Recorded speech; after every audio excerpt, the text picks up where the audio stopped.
தமிழ் தாத்தா ஊவேசா. தமிழ் தாத்தா அப்படின்னு முதல்ல வந்துட்டு கல்கி அப்படிங்கிறவங்க தான் வந்துட்டு ஊவேசாவுக்கு வந்து அழைச்சாங்க. தென் ஊவேசா அப்படின்னா முதல் உத்தமதானபுர வெங்கட சுப்பையா மகனா சுவாமிநாதன் அப்படிங்கிறதோட இதுதான் வந்துட்டு ஊவேசா அப்படின்னு சொல்லிட்டு ஓகேங்களா. வெளியில் வந்துட்டு ஒருத்தர் வந்து ஒரு கதவை வந்துட்டு தட்டுற ஒரு சவுண்டு கேட்குது. உள்ளே ஒரு முதியவர் வந்துட்டு வெளியே வந்து பார்க்குறாரு. யாரோ உதவி கேட்டு வந்திருப்பார் போல் அப்படின்னு நினைக்கிறாரு. ஆனால் பார்த்தா படித்த மனுஷனாகவும் இருக்கிறாரு, ரொம்ப தெளிவாகவும் இருக்கிறாரு. அதனால் கண்டிப்பாக உதவி கேட்டிருக்க மாட்டார், உதவி கேட்டு வந்திருக்க மாட்டாருன்னு சொல்லிட்டு என்ன வேண்டும் அப்படின்னு சொல்லி கேட்குறாரு அந்த வீட்டுக்காரு. அதுக்கு அவர் சொல்கிறாரு, பழைய ஓலைச்சுவடிகளை வந்துட்டு உங்கள் வீட்டில் நான் இருக்கதா தெரிஞ்சுது, கேள்விப்பட்டேன். அதில் சிறந்த இலக்கியம் வேணால் இருக்கலாம் உங்களோட ஓலைச்சுவடியில். அந்த ஓலைச்சுவடி என்கிட்ட கொடுத்தீங்கன்னா நான் புத்தமாக அச்சிட்டு வரேன். அதை வந்துட்டு நான் எழுதிட்டு உங்களுக்கே திருப்பி தர்றேன். இந்த உதவியை வந்து நீங்கள் கண்டிப்பாக செய்யணும் அப்படின்னு சொல்கிறாரு. ஓகேங்களா. உங்களோட சுவடி வீட்டில் இருக்கதா இருக்குது, அதை கொடுத்தீங்கன்னா நான் எழுதிட்டு நான் உங்கள்கிட்டயே தந்துடுறேன்னு சொல்கிறார். உடனே அவருக்கு கோவம் வருது. நாளைக்கு ஆடிப்பெருக்கு நான் வீட்டில் வந்து கொஞ்சம் ஓலைச்சுடி வச்சுருக்கிறேன், அதை ஆட்டில் விடணும், அது உனக்கு பொறுக்கலையான்றாரு. அதுக்கு அந்த பெரியவர் சொல்கிறாரு, ஓலைச்சுவடிகள் படிக்க வேண்டுமே தவிர அதை ஆற்றில் விடுறதுக்காக இல்லைன்றாரு. உடனே வீட்டுக்காரருக்கும் பயங்கர கோவம் வந்துட்டு, இது உனக்கு தேவையில்லாது, ஆடிப்பெருக்கு பார்த்தீங்கன்னா ஆற்றில் விட்டால் புண்ணியங்கிறது சாஸ்திரம் அப்படின்னு சொல்லி சொல்கிறார். சாத்திரம், அதை வந்து சாத்திரம் அப்படின்னு சொல்லி சொல்கிறாரு. அவர் எவ்வளவு கேட்டியும் பார்த்தீங்கன்னா அப்படின்னா வந்து அந்த ஓலைச்சுவடியை வந்துட்டு கொடுக்கவே இல்லை. ஸோ அவர் என்ன அவளுக்கு தெரியாதையே வந்துட்டு வேற ஒரு திண்ணையில் வந்து படுத்துக்கிறாரு. அடுத்தது கோழி கூவினதும் பார்த்தீங்கன்னா அந்த வீட்டுக்காரர் எழுந்திரிச்சு ஆற்றுக்கு அந்த ஓலைச்சுவடியோடு எடுத்துகிட்டு போகிறாரு. அவர் பின்தொடர்ந்து போய் அவர் ஆட்டில் விட்டோன்னே அந்த ஓலைச்சுவடியெல்லாம் எடுத்து படிக்கிறாரு. அவர் படிக்கல என்னென்னா அவர் கண்ணில் அப்படியே கண்ணீராக பெருகுது. ஓகேங்களா. ஏன் அப்படின்னா அதில் வந்துட்டு அவர் தேடி இருந்த பல அருந்தமிழ் இலக்கியங்கள் வந்து அச்சுவடியில் இருந்தனன்னு சொல்கிறாங்க. இந்த நிகழ்வு நடந்தது எங்கே அப்படின்னா ஈரோடு மாவட்டத்தில் இருக்கிற கொடுமுடி அப்படிங்கிற ஊரில் தான் இந்த நிகழ்வு நடந்துச்சுங்களா. அந்த ஓலைச்சுவடியை கேட்ட மனிதர் யார் அப்படின்னா வந்துட்டு ஊவே சுவாமிநாதர் தான் வந்துட்டு ஓலைச்சுவடியை வந்து கேட்டிருக்கிறாரு. இந்த நிகழ்வு நடந்தது ஈரோடு மாவட்டத்தில் கொடுமுடி அப்படிங்கிற ஊரில் வந்து நடந்திருக்குது. ஓகேங்களா. ஓலைச்சுவடி அப்படின்னா என்னன்னு சொல்லியிருக்காங்க. அந்த காலத்தில் பார்த்திங்கன்னா தாளோ எழுதுகோலோ வந்து கிடையவே கிடையாதுன்றாங்க. அதாவது பெண்ணோ பேனாவோ இல்லை பேப்பரோ கிடையாது. அவங்க வந்து பனைய ஓலை இருக்குதுங்களா, பனை ஓலையை வந்துட்டு பக்குவப்படுத்தி, அதாவது அதை காய வச்சு அதில் எழுத்தாணியை கொண்டு எழுதுவார். ஓகேங்களா. அப்படி எழுதுனது தான் வந்துட்டு அவ்வாறு எழுதப்பட்ட ஓலைக்கு பார்த்திங்கன்னா ஓலைச்சுவடி அப்படின்னு சொல்கிறாங்க. ஓகேங்களா. எழுத்தாணியை கொண்டு பக்குவப்படுத்தி எழுதப்பட்டதுக்கு வந்து ஓலைச்சுவடின்னு சொல்கிறாங்க. இலக்கிய இலக்கணங்கள் எல்லாம் பார்த்திங்கன்னா அதில் தான் எழுதியிருப்பாங்க. ஓகேங்களா. அதுதான் வந்து நிறையா வந்துட்டு அழிக்கப்பட்டு வச்சு. ஓகேங்களா. இலக்கணமெல்லாம் நூலெல்லாம் மேக்சிமம் பார்த்திங்கன்னா அழிக்கப்பட்டிருக்குது. ஆணியால் எப்படி எழுதுவாங்க அப்படின்னா அந்த பக்குவப்படுத்தப்பட்ட ஓலைச்சுவடி பார்த்திங்கன்னா ஆணியால் தான் எழுதுவாங்க. ஸோ ஆணியால் எழுதும்போது புள்ளி வைக்கும்போது அந்த ஓலைச்சுவடி வந்து கிளியற சான்ஸ் இருக்குது.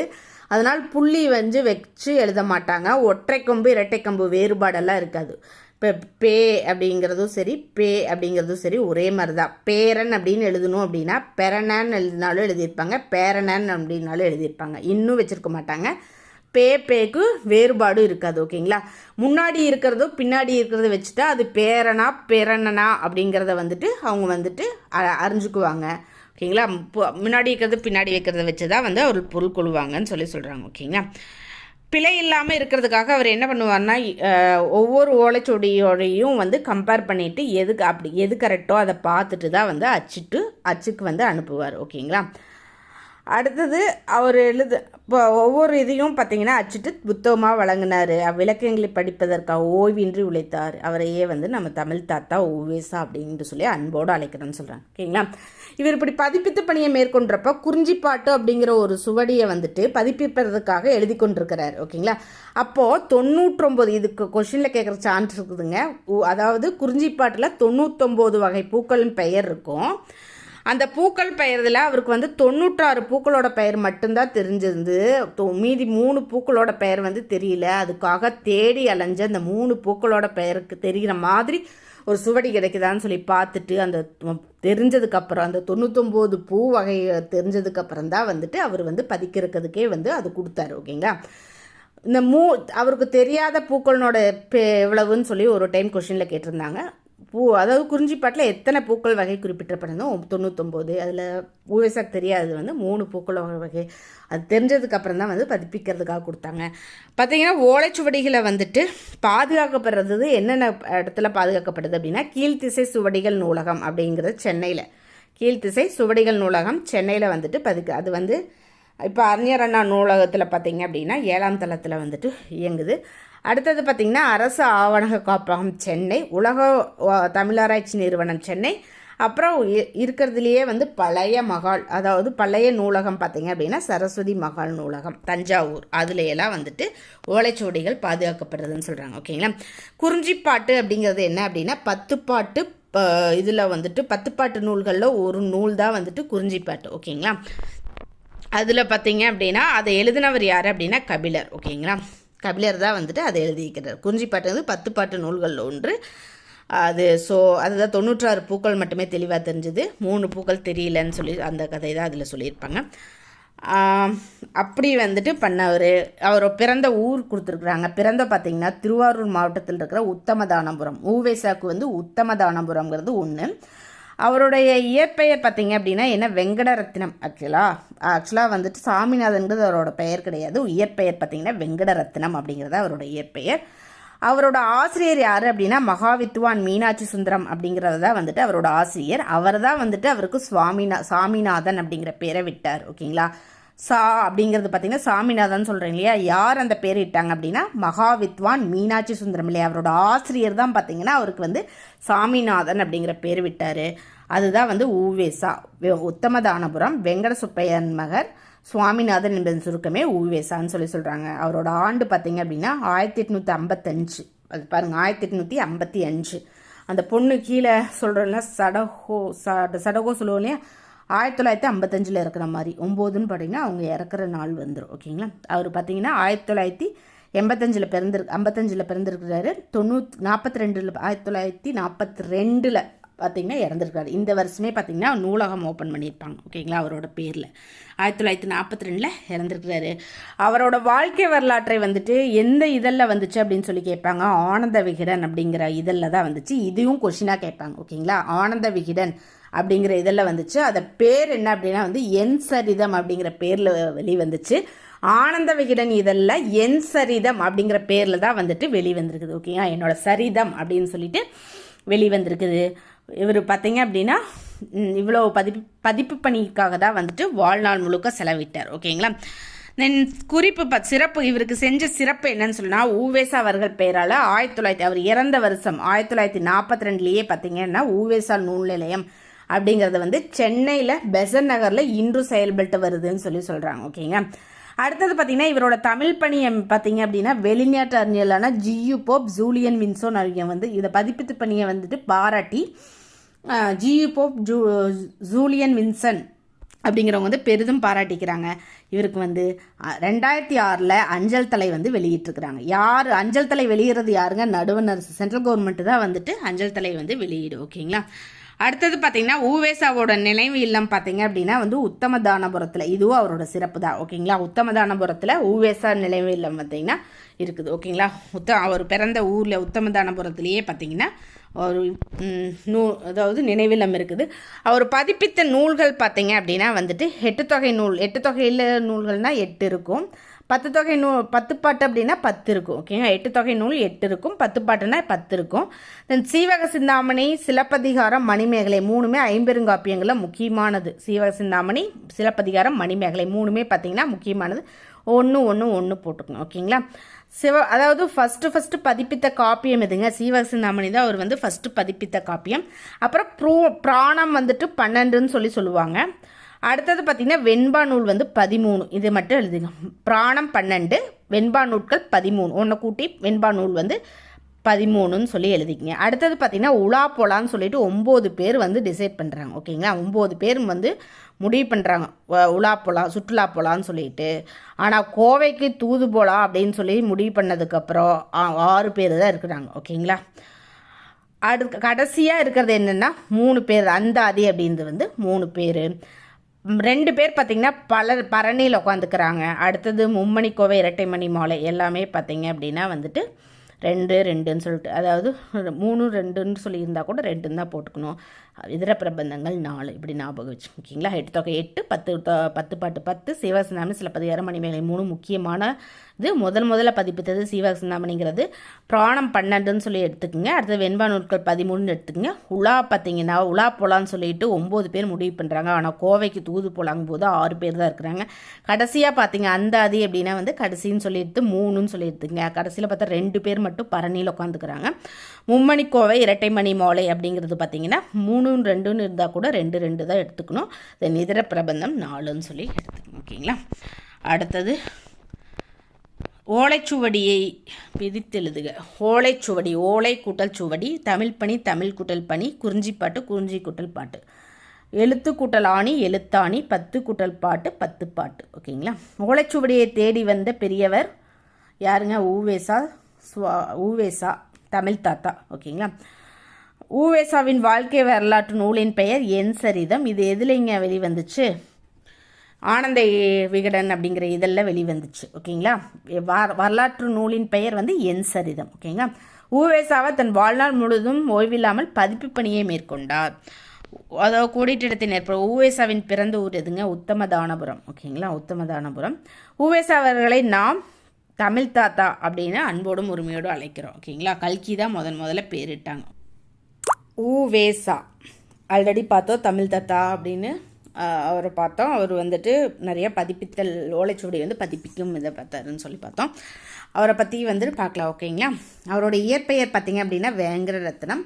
அவரோட பெற்றோர் பார்த்திங்க அப்படின்னா வேங்கட சுப்பையா சரஸ்வதி அம்மையார் அப்படிங்கிறவங்க தான் அவங்களோட பெற்றோர். ஊர் பார்த்திங்க அப்படின்னா திருவாரூர் மாவட்டம் உத்தமதானபுரம். ஸோ உத்தமதானபுரம் வேங்கட சுப்பையா மகனார் பார்த்திங்க அப்படின்னா சுவாமிநாதன் அப்படிங்கிறதா வந்துட்டு அது அவரோட ஆசிரியர் பார்த்திங்கன்னா மகா வித்வான் மீனாட்சி சுந்தரனார். அவர் தான் சுவாமிநாதன் அப்படிங்கிற பேரை வந்து இட்டார். ஓகேங்களா.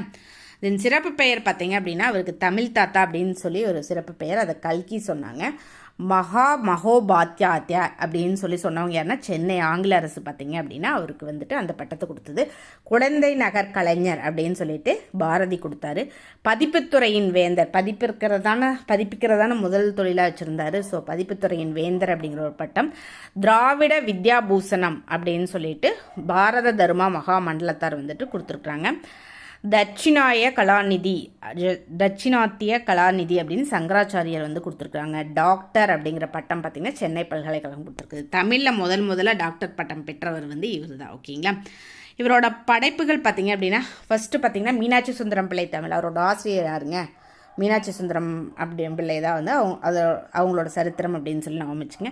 இவர் வந்து பதிப்பித்தல் பணி தானே மேற்கொண்டார். கண்டதும் கேட்டதும் வந்துட்டு நினைவு வச்சுட்டு பழசுலேருந்து புதுசாக மாற்றிக்கிறார் அப்படின்னு நான் வச்சுக்கோங்க. ஓகேங்களா. கண்டதும் கேட்டதும் அவரோடது தான். நினைவு மஞ்சரி அப்படிங்கிறது பார்த்திங்கன்னா இவரோட தான். பழையதும் புதியதும் அப்படிங்கிறது இவரோட தான். ஆல்ரெடி பார்த்தோம் என் சரிதம் அப்படிங்கிறது ஆனந்த விகடனில் வெளிவந்துச்சு அப்படின்னு சொல்லி பார்த்தோம். என் சரிதம் அவரோட வாழ்க்கை வரலாறு. அடுத்தது பார்த்திங்கன்னா 2 முக்கியமான ஒரு காப்பியங்களை வந்துட்டு கதை சுருக்கம் எழுதிக்கிறார். மணிமேகலை கதை சுருக்கம், இரட்டை காப்பியங்களோட கதை சுருக்கம், சிலப்பதிகார கதை சுருக்கம் 2யும் எழுதிக்கிறாரு. அடுத்தது பார்த்திங்கன்னா திருக்குறளும் திருவள்ளுவரும் அப்படின்னு எழுதிக்கிறாரு. மத்தியார்ச்சுணம் ஆன்மீகம் அப்படிங்கிறது எழுதிக்கிறாரு. அடுத்தது புத்தர் சரித்திரம் அப்படிங்கிறது வந்து இவர் எழுதிக்கிறார். ஓகேங்களா. அடுத்தது பார்த்திங்க அப்படின்னா தியாகராச செட்டியார் சரித்திரம். அதாவது அவரோட நண்பர் யாருன்னா தியாகராச செட்டியார். ஸோ அவருக்கும் வந்துட்டு ஒரு இது எழுதிக்கிறார், தியாகராச செட்டியார் சரித்திரம் சொல்லிட்டு. நல்லுரைக்கோவை அப்படின்னு சொல்லிட்டு ஒன்று எழுதிக்கிறார். சங்கத்தமிழும் பிற்காலத்தமிழும் அப்படின்னு எழுதியிருக்காரு. ஓகேங்களா. அவரோட கவிதை நூல்கள் என்னென்னு பார்த்தீங்கன்னா கயற்கண்ணி மாலை, தமிழ்ப்பா மஞ்சரி அப்படிங்கிறது 2மே வந்துட்டு அவரோட கவிதை நூல்கள். என்னென்னா அவரோட ஆசிரியர் யாருன்னு பார்த்தீங்கன்னா மகாவித்வான் மீனாட்சி சுந்தரனார் தான் வந்துட்டு அவங்களோட ஆசிரியர்னு சொல்லி பார்த்தோம். அவருக்கு இட்ட பெயர் பார்த்திங்கன்னா சுவாமிநாதன் அப்படின்னு சொல்லி பார்த்தோம். ஓகேங்களா. பதிப்புத்துறையில் ஈடுபட வைத்தவரும் சங்க இலக்கியங்களை அறிமுகம் செய்தியவர் யாரும் அப்படின்னா வந்துட்டு சேலம் ராமசாமி முதலியார் அப்படிங்கிறவங்க தான் வந்துட்டு இவங்களுக்கு வந்துட்டு பதிப்புத்துறையை ஈடுபட வைத்தவங்களும் சரி, சங்க இலக்கியங்களை அறிமுகம் செய்தவரும் அவர் தான். ஓகேங்களா. இவரோட நெருங்கிய நண்பர் யார் அப்படின்னா தியாகராச செட்டியார். அதனால தான் தியாகராச செட்டியார் சரித்திரம்னு ஒன்று எழுதியிருக்கிறாரு. பதிப்பித்த முதல் காப்பியம் எதுங்க? சீவக சிந்தாமணி. பதிப்பித்த நூல் பார்த்திங்கன்னா வேணிலிங்க விழாச்சிறப்பு அப்படின்னு சொல்லிட்டு. ஓகேங்களா. பதிப்பித்த மொத்த நூல் பார்த்திங்கன்னா 87. மறைந்த இடம் எடுத்திங்கன்னா திருக்கழுங்குன்றம். சிறப்பு இவருக்கு என்ன சிறப்பு பண்ணியிருக்கோம் அப்படின்னா தமிழில் முதல் டாக்டர் பட்டம் வந்து இவருக்கு தாங்க கொடுத்துருக்காங்க. சென்னை பல்கலைக்கழகம் வந்து கொடுத்துருக்காங்க. ஓகேங்களா. 1942 பார்த்தீங்கன்னா ஊவேசா நூல் நிலையம் அப்படின்னு சொல்லிட்டு ஒரு நூல் நிலையம் வந்து இன்றைக்கும் சென்னையில் பெசன் நகரில் வந்துட்டு இது வந்து இதாகுது. நடந்துட்டுருக்குது. தென் ஆங்கில அரசால் மகோபாத்தியாத்தியா அப்படிங்கிற பட்டம் வந்துட்டு இவருக்கு வழங்கப்பட்டிருக்குது. ஓகேங்களா, ஆங்கில அரசால். அடுத்தது பார்த்திங்கன்னா இவரோட நினைவு இல்லம் பார்த்திங்க அப்படின்னா உத்தமதானபுரத்தில் இருக்குது. ஓகேங்களா, இவரது தமிழ் பணியை ஜியு போப், சூலியன் வின்சோன் ஆகியோர் வந்து பெரிதும் பாராட்டியிருக்கிறாங்க. இவருக்கு அஞ்சல் தலை பார்த்திங்கன்னா 2006 வெளியிட்டிருக்கிறாங்க. ஓகேங்களா, 2006 வெளியிட்டிருக்கிறாங்க. செல்லின் வாயில், அதாவது ஓலைச்சுவடியாகவே இருந்ததுன்னா செல்லு தாங்க அழிச்சிருக்கும். அதை வந்துட்டு செல்லின் வாயில் சென்ற தமிழை மீட்டு கொடுத்த தமிழ் தாத்தா அப்படிங்கிற பெருமை இவருக்கு இருக்குது. குறிஞ்சிப்பாட்டில் சொன்னோம் இல்லைங்களா, குறிஞ்சிப்பாட்டுங்கிறது 10 பாட்டு நூலில் ஒன்று கபிலர் இயற்றியது. அதில் 99 வகை பூக்கள் இருந்துச்சு. ஆனால் 96 வகை பூக்களுக்கு மட்டும்தான் வந்து அவருக்கு கிடச்சிது. 3 பூக்கள் வந்து கிடைக்கல. அதுக்காக வந்துட்டு அலைஞ்சு திரிஞ்சு பதிப்பு பணியை கிடைச்சதுக்கப்புறம் தான் வந்துட்டு பதிப்பு பணியை வந்து மேற்கொண்டிருக்கிறார். ஓகேங்களா, ஏட்டில் புதைந்து கிடந்த தமிழை நாடறிய செய்த பெருமை வந்து இவரை தான் சாரும் அப்படின்னு சொல்கிறாங்க. பாரதியார் இவரை பற்றி குடந்தை நகர் கலைஞர் அப்படின்னு சொல்லிட்டு பாரதியார் பாராட்டான்னு சொன்னாங்களா, அது என்ன சொல்லியிருக்காங்க? குடந்தை நகர் கலைஞர் கோவே புதியமலை பிறந்த மொழி வாழ்வரியும் காலமெல்லாம் புலவர் வாயில் துதியறிவாய் எவர் நெஞ்சில் வாழ்ந்தறிவாய் சிறப்பின்றி துலங்குவாயே அப்படின்னு சொல்லிட்டு பாரதியார் வந்து விளப்பத்தி சொல்லியிருக்கிறாங்க. கடைசி வரை நம்பிக்கை அப்படின்னு ஒரு துணைப்பாடம் கொடுத்துருக்குறாங்க. ஓகேங்களா, என்னென்னா கடைசி வரைக்கும் வந்துட்டு ஒரு பணியை அவங்க மேற்கொண்டிருக்காங்க, சாகிற வரைக்கும். அதுதான் வந்து கடைசி வரை நம்பிக்கை அப்படின்னு சொல்லியிருக்காங்க. ஓகேங்களா, இது வந்து உண்மையான வரலாறுங்க. இதை வந்துட்டு அரவிந்த் குப்தாவோட 10 லிட்டில் ஃபிங்கர்ஸ் அப்படிங்கிற இதிலிருந்து எடுத்து கொடுக்கப்பட்டிருக்குது. ஓகேங்களா, அதாவது ஒரு சிறுமியினோட உண்மை வரலாறு இது. இவங்க பேர் பார்த்தீங்க அப்படின்னா சடகோ சசாகி அப்படிங்கிறதா அவங்களோட முழு பெயர். ஓகேங்களா, சடகோ சசாகி அப்படிங்கிறவங்க தான் அவங்க முழு பெயர். அவங்க என்னென்னா வந்து ஜப்பான் நாட்டு சிறுமி. ஓகேங்களா, எந்த நாட்டு சிறுமி? ஜப்பான் நாட்டு சிறுமி. எல்லாரும் அறிஞ்சது தாங்க, ஜப்பானில் 2 இடத்துல வந்து அமெரிக்கா குண்டு வீசியது. ஒன்று ஹிரோசிமா, இன்னொன்று நாகசாமின்னு சொல்லிட்டு. ஓகேங்களா, அந்த ஹிரோசிமாவுக்கு அருகில் தான் அவங்க பெற்றோர் வசித்து வந்தாங்க. அந்த குண்டு வீச்சில் வந்துட்டு அவங்க வந்து தப்பிச்சிட்டாங்க. ஓகேங்களா, சடகோ பார்த்திங்க அப்படின்னா வந்துட்டு சடகோ சசாகி அப்படிங்கிறவங்க பார்த்திங்க அப்படின்னா வந்து பள்ளியில் சேர்ந்து படித்தாங்க. 11 வயது ஆகும்போது திடீர்னு ஒரு நாள் விளையாடி கொண்டு இருக்கும்போது மயங்கி விழுகிறாங்க. அப்போ டாக்டர்கிட்ட போய் கூட்டும்போது வந்து புற்றுநோய் இருக்கிறத கண்டுபிடிக்கிறாங்க. புற்றுநோய்க்கு வந்துட்டு காரணம் கதிர்வீச்சு தான் சொல்கிறாங்க. அப்போ வந்து சடகோ வந்துட்டு நம்ம சாக போகிறோம் அப்படிங்கிறத வந்து உணர்றாங்க. ஆனால் அவங்க சாக விரும்பலை, வாழ்கிறதா விரும்புகிறாங்க. அவங்கள பார்க்க வந்து அவங்களோட தோழி பேர் என்னங்க? சிசுகோ அப்படிங்கிறவங்க தான் அவங்களோட தோழி. ஓகேங்களா, சிசுகோ அப்படிங்கிறவங்க, சடகோங்கிறது அந்த பொண்ணு பேர், சிசுகோ அப்படிங்கிறவங்க தோழி பார்க்க வராங்க. அவங்க வரும்போது நிறைய காகிதம் கொண்டு வராங்க. அந்த காகிதம் வந்து சதுரமாக வெட்டப்பட்டிருக்குது. அந்த காகிதத்தில் பார்த்தீங்கன்னா எதை செஞ்சு காமிக்கிறாங்க அப்படின்னா கொக்கு செஞ்சு காமிக்கிறாங்க. ஓகேங்களா, அந்த காகிதத்தை மடக்கி எதை செஞ்சு காமிக்கிறாங்கன்னா கொக்கு. ஜப்பானியர் வழங்கும் பறவை எதுங்க? கொக்குன்னு சொல்கிறாங்க. இது ரொம்ப இம்பார்ட்டன்ட். ஜப்பானியர் வழங்கும் பறவை எது அப்படின்னு சொல்லிட்டு கொஸ்டினில் கேட்குறக்கு சான்ஸ் இருக்குது. ஜப்பானியர் வழங்கும் பறவை கொக்கு. ஸோ அதை வந்து செஞ்சு காமிச்சு இது மாதிரி 1000 கொக்கு செய், நீ உன்னோட உடல்நிலை வந்து குணமாகும் அப்படின்னு சொல்லி, இது நம்மளாட்டோட நம்பிக்கை அப்படின்னு சொல்கிறாங்க. சடகோவுக்கும் நம்பிக்கை பிறக்குது. ஓகேங்களா, கொக்கு செய்ய சொல்கிறாங்க. ஓகேன்னு சொல்லிட்டு நம்பிக்கை பிறந்து நாள்தோறும் பார்த்தீங்கன்னா கொக்கு செய்ய தொடங்குறாங்க. ஆரம்பத்தில் பார்த்தீங்கன்னா ஒரு நாளைக்கு 20 கொக்கு செய்கிறாங்க. ஓகேங்களா, போக போக பார்த்தீங்கன்னா ஒரு நாளைக்கு அவங்களால 3 கொக்கு மட்டும்தான் செய்ய முடியுது. மரணம் நெருங்கிச்சு அப்படிங்கிறத அவங்களால உணர்ந்த முடிஞ்சுது. இருந்தாலும் கொக்கு செய்கிறத மட்டும் அவங்க விடவே இல்லை. கொக்கு செஞ்சு பார்த்தீங்கன்னா ஒரு நாளைக்கு 1 கொக்கு தான் அவங்க கடைசி காலத்தில் அவங்களால செய்ய முடிஞ்சுது. ஓகேங்களா, 1955, அதாவது இவர் ஊவேசா பிறந்த ஆண்டு பார்த்திங்கன்னா 1855. ஆனால் இவங்க பார்த்திங்கன்னா 1955 அக்டோபர் 25 பார்த்திங்க அப்படின்னா வந்துட்டு இறந்துடுறாங்க. ஓகேங்களா, அப்போ பார்த்தீங்க அப்படின்னா அவங்க செஞ்ச கொக்குனோட எண்ணிக்கை எப்படின்னா எவ்வளவுனா 644 கொக்கு செஞ்சுருக்குறாங்க. ஓகேங்களா, இது வந்து ரொம்ப இம்பார்ட்டண்ட். அவங்க இறக்கும்போது செஞ்ச கொக்குனோட எண்ணிக்கை 644. 1000 கொக்கு செய்கிறதுக்கு தான் அந்த ஃப்ரெண்டு சொல்லியிருக்காங்க. ஆனால் அவங்க இறக்கும்போது அவங்க செஞ்ச கொக்கு வந்து 644 கொக்கு தான் வந்து செஞ்சுருக்குறாங்க. ஓகேங்களா, அதாவது காகிதத்தில் செய்யும் உருவங்கள் செய்யும் கலையை வந்துட்டு ஜப்பானியரில் என்னன்னு சொல்லுவாங்க அப்படின்னா வந்து ஒரிகாமி அப்படின்னு சொல்லுவாங்க. ஓகேங்களா, என்னன்னு சொல்லுவாங்க? ஒரிகாமி அப்படின்னு சொல்லுவாங்க. 2 கொஷினுங்க. ஒன்று வந்து ஜப்பானியர் வணங்கும் பறவை வந்துட்டு கொக்கு. இன்னொன்று பார்த்தீங்கன்னா அவங்களோட அந்த செய்யும் கலையை வந்துட்டு காகிதத்தில் உருவம் செய்கிற கலையை வந்துட்டு ஓரிகாமி அப்படின்னு சொல்லுவாங்க. ஓகேங்களா, ஓரிகாமி இது வந்துட்டு இன்னும் அதுவும் இம்பார்ட்டண்ட்டு. அவங்க இறக்குறப்ப அவங்களோட செஞ்ச கொக்குனோட எண்ணிக்கை எவ்வளோ அப்படின்னா 644 கொக்கு செஞ்சுருக்காங்க. அவங்க தோழி சொன்னது வந்து 1000 கொக்கு சரியாயிருன்னு சொல்கிறாங்க. அவங்க 644 கொக்கு செஞ்சுருக்காங்க. இது வந்து ஒரு கொஷின்.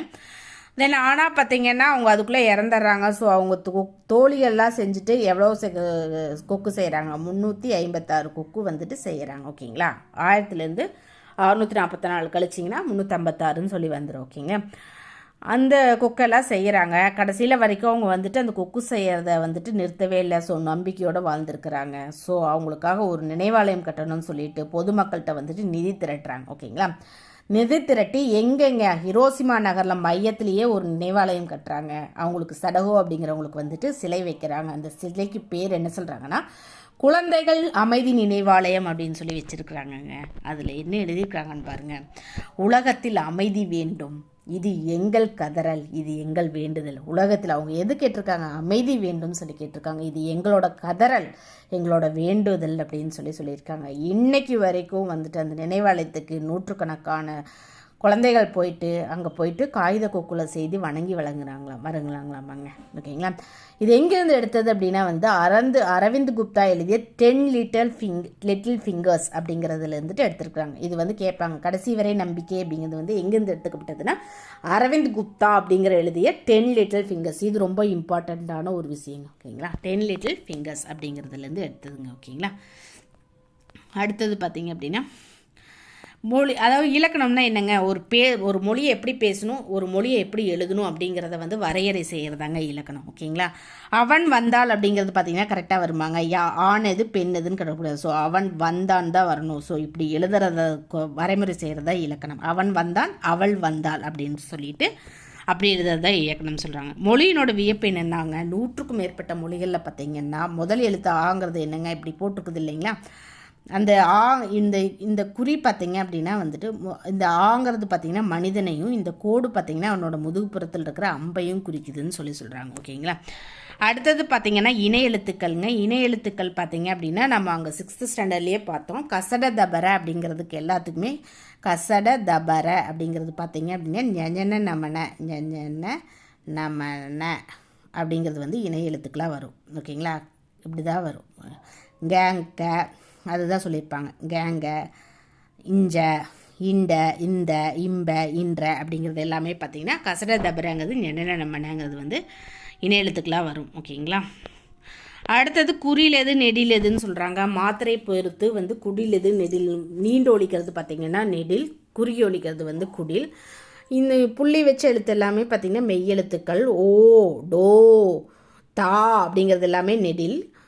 அடுத்தது பார்த்திங்கன்னா டி அப்படி வா அப்படிங்கிறது பார்த்திங்கன்னா குறில்னு சொல்கிறாங்க. ஓகேங்களா, குறில் எது நெடில் எதுன்னு சொல்லிட்டு பார்த்துடலாம். அடுத்தது ஒற்றை கொம்பு இரட்டை கொம்பு பார்த்தீங்க அப்படின்னா வந்துட்டு ஓலையில் பார்த்திங்கன்னா ஒற்றை கொம்பு இரட்டை கொம்பு வித்தியாசம் இருக்காதுன்னு சொல்கிறாங்க. செய் அப்படின்னா செய் அப்படின்னா வயல், செய் அப்படின்னு சொல்லி 2 மீனிங். செய் அப்படின்னா வந்துட்டு குழந்தையை குறிக்குது. ஓகேங்களா, இது வந்துட்டு குறில். ஒற்றை கொம்பு பார்த்திங்கன்னா குறில குறிக்குது, இரட்டை கொம்புங்கிறது பார்த்திங்கன்னா நெடில குறிக்குது. ஓகேங்களா, அடுத்தது பார்த்திங்க அப்படின்னா பிரித்தறிதல். தமக்குரிய தமக்கு குட்டல் உரியர், அன்பீனும் அன்பு குட்டலீனும், நிழலருமை நிழல் குட்டல் அருமை அப்படின்னு சொல்கிறாங்க. இது கொஷின்ல. வழக்கென்ப வழக்கு குட்டல் என்ப, புறத்திருப்பு புறத்து குட்டல் உறுப்பு, தரமில்லை தரம் குட்டல் இல்லை அப்படின்னு சொல்லி பிரிச்சுடுது. ஓகேங்க, அடுத்தது வந்து சேர்த்தது. பருப்பு குட்டல் உணவு பருப்புணவு, கம்பு குட்டல் எங்கே கம்பெங்கே, அவன் குட்டல் அழுதான் அவன் அழுதான், அவள் குட்டல் எங்கே அவள் எங்கே அப்படின்னு சொல்லுவோம். ஓகேங்க, அடுத்தது பார்த்திங்கன்னா அமுதன் வந்துட்டு என்னங்க, பால் குடித்தான் அப்படின்னு சொல்லி வரும். ஓகேங்களா, நம்ம எது பேஸ் பண்ணி எது வரும்னு சொல்லி, தென்றல் பாடம் படித்தான் தான் வரும். ஓகேங்களா, சிற்பி சிலை செதுக்கினான். ஓகேங்களா, கடையல் வள்ளல் ஒருவன் பாரி. ஓகேங்களா, முகிலனின் பாட்டி கதை கூறுவார். ஓகேங்களா, அடுத்தது பார்த்தீங்க அப்படின்னா அப்படின்னா பார்த்தீங்கன்னா வாழ்வில் கற்று சடகோவின் நம்பிக்கை தந்தவர் யாருங்க, சடகோவுக்கு நம்பிக்கை தந்தவங்க யாருங்க, அவங்களோட தோழி சிசுகோ தான் வந்துட்டு உடமாகும் அப்படின்னு சொல்லிட்டு 1000 கொக்குல வந்து செய்யுன்னு சொன்னாங்க. ஓட்டப்பண்டையில் தோற்றுப்பவனுக்கு எப்படி பேசுதல் வேண்டும், அடுத்த போட்டியில் நீ வெற்றி பெறுவாய் அப்படின்னு சொல்லிட்டு ஒரு இதாக தான் பேசணும். ஓகேங்களா, மோட்டிவேஷனாக பேசணும். விபத்தில் சிக்கி அடிபட்டில் எப்படி பேசுதல் வேண்டும், நீ விரைவில் நலம் பெறுவதல் வேண்டும் அப்படின்னு சொல்லிட்டு பேசணும். ஓகே, நினைவில் நிற்பது சடகோவின் நம்பிக்கை தாங்க உன்னோட நினைவில் நிற்குது. 3 பூக்களின் பெயர்களை கண்டுபிடிக்கலாம் என்ற நம்பிக்கை ஊவேசாக்கு இருந்ததுங்க. அதனால தான் கடைசி வரைக்கும் கண்டுபிடிச்சிட்டார். ஓகேங்களா. ஊவேசா அவர் நம்பிக்கைக்கு காரணம் அவருடைய ஆர்வம் தான் வந்துட்டு காரணம். ஓகேங்களா. அவரோட நம்பிக்கைக்கு காரணம் அவரோட ஆர்வம். ஓகே. பள்ளிக்கு போகும் வழியில் முழுவதும் சேரும் சகதியாக உள்ளது, உன் முடிவு என்ன அப்படின்னு சொன்னாங்கன்னா மாற்றுப்பாதையில் செல்லலாம்னு சொல்லி முடிவெடுப்போம். எல்லோரும் சண்டையிடும் மாணவனை என்ன செய்யலாம்னா தனி எழுத்து பேசலாம், கொஞ்சமாக கேட்பான். ஓகேங்களா. முயற்சிக்கு நோய் தடை இல்லை. ஓகேங்களா. முயற்சிக்கு நோய் தடை இல்லை. 87 வயது வரை ஊவேசா தமிழுக்காக உழைத்தார். முயற்சிக்கு வயது வரம்பு கிடையாது. ஓகேங்களா. வயது வரம்பு கிடையாது. தொலைக்காட்சியை மறக்க உரிய வழி ஏதாவது வேலையில் ஈடுபடுவது. ஏதாவது ஒரு வேலையில் ஈடுபடுறது தான் வந்துட்டு கவலையை மறைக்க ஏதாவது உரிய வழினா ஏதாவது ஒரு வேலையில் ஒரு வேலையில் ஈடுபடுது. முயற்சி திருவினையாக்கும் என கூறியவர் பார்த்தீங்க அப்படின்னா திருவள்ளுவர் தாங்க சொல்லியிருக்கார், முயற்சி திருவினையாக்கும் அப்படின்னு சொல்லிட்டு. ஓகேங்களா. அடுத்தது டேரிஸ் பாக்ஸின் அப்படிங்கிறவர் பார்த்தீங்கன்னா கனடா நாட்டை சேர்ந்தவர். அவரும் புற்றுநோயால் பாதிக்கப்பட்டவர். தன்னோட வலது காலை இணைந்தார். இருந்தாலும் பார்த்தீங்கன்னா செயற்கைக்காலை பொருத்தி கொண்டு கூடைப்பந்தாட்டம் விளையாடிக்கிறாரு. என்னங்க கூடைப்பந்தாட்டம் விளையாடிக்கிறாரு. அவருக்கு வந்து புற்றுநோய் நலவுக்காக ஒரு நிதி திரட்டணும்னு என்றாரு. கனடா சாலையில் வந்து மராத்தன் ஓட்டம் ஓடுவதுன்ற முடிவெடுத்தார். ஆனால் வந்து அவங்க மருத்துவர் வேண்டாம்னு சொன்னாங்க. அந்த அறிவுரையும் பொருட்படுத்தாமல் பார்த்தீங்கன்னா 143 நாள் ஓடினார். எவ்வளோங்க 143 நாட்கள் வந்துட்டு ஓடி இருக்கிறாரு. அவரு வந்து கடைசி நிதி திரண்டிருக்குது. ஆனால் அவரோட வாழ்நாள் குறைஞ்சிருக்குது. 23 வயதிலே அவர் இறந்துட்டார். அது செப்டம்பர் 15ஆம் நாள் உலகில் பல நாடுகளில் பார்த்திங்கன்னா டேரி பாஸ்க் அப்படிங்கிறவரோட புற்றுநோய் ஓட்டம் வந்து நடத்தப்படுது. ஓகேங்களா. எப்போங்க செப்டம்பர் 15ஆம் நாள். ஓகேங்களா. செப்டம்பர் 15ஆம் நாள் புற்றுநோய் ஓட்டம் வந்து நடத்துகிறாங்க சில நாடுகளில். ஓகேங்களா. அடுத்தது பார்த்திங்கன்னா ஊவேசா வந்துட்டு எதுலிங்க குறிஞ்சிப்பாட்டு அப்படிங்கிற இதில் தான் வந்துட்டு இப்போ சுவடியை பதிப்பிக்கும் போது தான் 99 பூக்களோட பெயர்கள் வந்துட்டு இருந்துச்சு. ஆனால் அதை 96 தான் தெரிஞ்சது. 3 பூக்களோட பெயர்கள் வந்துட்டு அவருக்கு தெரியல. இதெல்லாம் கொஷினில் கேட்குற சான்ஸ் இருக்குதுங்க. தெரியாத பூக்களோட எண்ணிக்கை எவ்வளவுன்னு சொல்லி கேட்பாங்க. அது பார்த்துக்குங்க. அடுத்தது காங்காச்சா, அதாவது காங்காச்சா 1, 2க்கு வந்துட்டு இணையான தமிழ் எண்கள் என்னன்னு சொல்லிட்டு இதை வந்துட்டு 6th புக்லேயே வந்து எப்படி ஞாபகம் வச்சுக்கோன்னு சொல்லியிருக்கேன். இருந்தாலும் சொல்கிறேன். 1 பார்த்தீங்க 6th புது புக்லேங்க 1 பார்த்தீங்கன்னா கா அப்படின்னு சொல்லிட்டு ஃபஸ்ட்டு உயிர்மை எழுத்துனுங்க கா. 2மே ஊம் ஒரே மாதிரி இருக்கிறதுனால ஊ வந்து 2 கொடுக்குறோம். 2வது எழுத்து காங்க. கா வந்து பாதியை மட்டும் போட்டால் வந்துட்டு அது 3வது கொடுத்துருக்குறாங்க. ஓகேங்களா. 2வது வந்துட்டு காங்கிறதுனால 2வது கூ கொடுத்ததுனால காங்கிறத 3வது எழுத்து கொடுத்துருக்குறாங்க. அடுத்தது 3வது எழுத்து சாங்க. ஸோ சா பார்த்தீங்க அப்படின்னா மேலே சுழிச்சுட்டு இருந்தால் வந்துட்டு 4. அடுத்தது பார்த்திங்கன்னா 4 2 கூட்டினா 6. அதுக்கு வந்து சா கால் வாங்கி இருந்தால் அது 3 கூட்டினா 9. சா வந்துட்டு இது பண்ணியிருந்தா 5 ரூபாய்ன்னு சொல்லி நான் வச்சுக்க சொன்னேன். 5 ரூபாய்ங்கிறதோட குறில் வடிவம் வந்து ரூ. ஸோ 5க்கு ரூ. 7க்கு பார்த்திங்கன்னா 7ங்கிறதோட குறில் வடிவம் தான் ஏ. அடுத்தது பார்த்தீங்கன்னா 8க்கு ஆ அப்படிங்கிறது மட்டும் ஞாபகம் வச்சுக்க சொன்னேன். 10னா 1க்கு கா, 0க்கு 0ன்னு சொல்லிட்டு. ஓகேங்களா. அடுத்தது பார்த்தீங்கன்னா திருவருட்பா. திரு கூட்டல் அருட்பா. என்பிலாதனை என்பு கூட்டல் இல்லாதனை. வையம் அப்படின்னா உலகம், மரம்னா வீரம். ஓகே. உலக பொதுமுறை என போற்றப்படும் நூல் எதுங்க? திருக்குறள். ஓகேங்களா. திருக்குறள் தான் உலக பொதுமுறை. தமிழ் தாத்தா என அழைக்கப்படுபவர் ஊவே சுவாமிநாதர். ஊவேசா தான் வந்துட்டு தமிழ் தாத்தா அப்படின்னு சொல்லி அழைக்கப்படுறாங்க. ஓகேங்களா. திருவருட்பாவை இயற்றியவர் யாருங்க? ராமலிங்க அடிகளார் அல்லது வள்ளலார். ஓகேங்களா. சடகோ வந்துட்டு ஜப்பான் நாட்டை சேர்ந்த சிறுமி. ஓகேங்களா. சடகோ வந்துட்டு ஜப்பான் நாட்டை சேர்ந்தவங்க. ஓகே.